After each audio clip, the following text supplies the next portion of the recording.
Shalom Godly Family. Pagi ini kita kembali menikmati teh hangat, teduhkan hati, hadirkan semangat.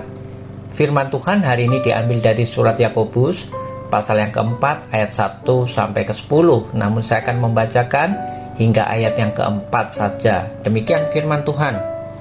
Dari manakah datangnya sengketa dan pertengkaran di antara kamu? Bukankah datangnya dari hawa nafsumu yang saling berjuang di dalam tubuhmu? Kamu mengingini sesuatu tetapi kamu tidak memperolehnya. Lalu kamu membunuh, kamu iri hati, tetapi kamu tidak mencapai tujuanmu. Lalu kamu bertengkar dan kamu berkelahi. Kamu tidak memperoleh apa-apa karena kamu tidak berdoa. Atau kamu berdoa juga, tetapi kamu tidak menerima apa-apa karena kamu salah berdoa.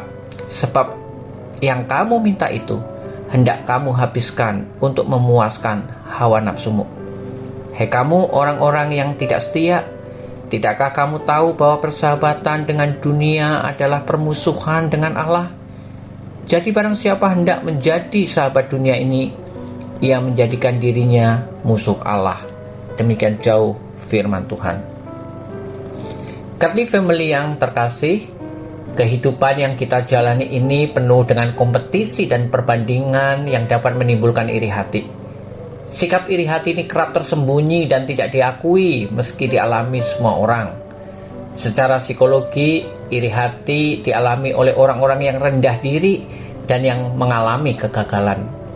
Dalam perikop firman Tuhan yang kita baca tadi, Yakobus menunjukkan bahwa sikap iri hati dipandang sebagai hal yang sangat serius oleh Allah. Salah satu dampak dari dosa manusia menyebabkan manusia dikuasai iri hati. Akar dari iri hati adalah persahabatan dengan dunia dan permusuhan dengan Allah. Ayat yang keempat.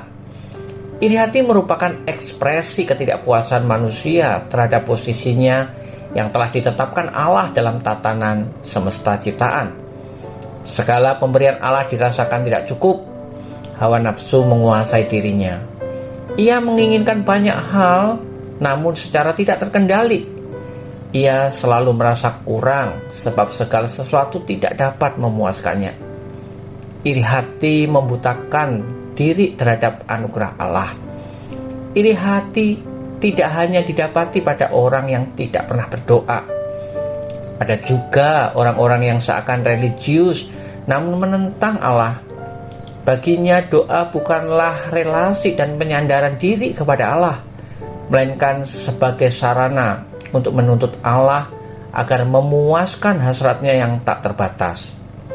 Hati yang dipenuhi amarah akan kehilangan sukacita.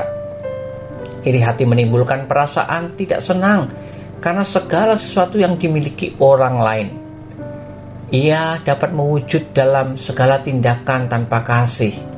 Misalnya saja keinginan untuk melihat orang lain celaka, persaingan tidak sehat, curiga kritik, dan humor sarkastik. Godly Family yang terkasih, iri hati begitu mengerikan dan mematikan. Oleh sebab itu pemulihannya hanya mungkin terjadi dari tindakan aktif Allah. Hanya kasih karunia Allah yang memampukan kita untuk bersikap rendah hati. Dalam terang kasih-Nya kita disadarkan siapa sesungguhnya Allah dan kita sebagai ciptaan. Kesadaran itu seharusnya membawa kita kepada ratapan penyesalan, pengakuan, dan pertobatan yang tulus. Godly Family, mari kita datang kepada Bapa yang penuh kasih dengan jujur untuk mengakui bahwa kita terkadang merasa iri hati dan melakukan hal yang jahat kepada sesama kita, agar diri kita dipulihkan olehnya dan hidup dalam kerendahan hati yang dikehendakinya. Mari kita berdoa. Tuhan Yesus, tanpa sadar seringkali kami masih hidup dalam manusia lama kami yang dipenuhi dengan perasaan iri hati. Oleh sebab itu mampukan kami menjalani hidup dengan mengenakan manusia baru yang senantiasa dipenuhi kerendahan hati-Mu, agar hidup kami menjadi berkat bagi kemuliaan nama-Mu. Amin. Godly Family yang terkasih, selamat beraktivitas. Tuhan Yesus memberkati dan menyertai Anda sepanjang hari ini.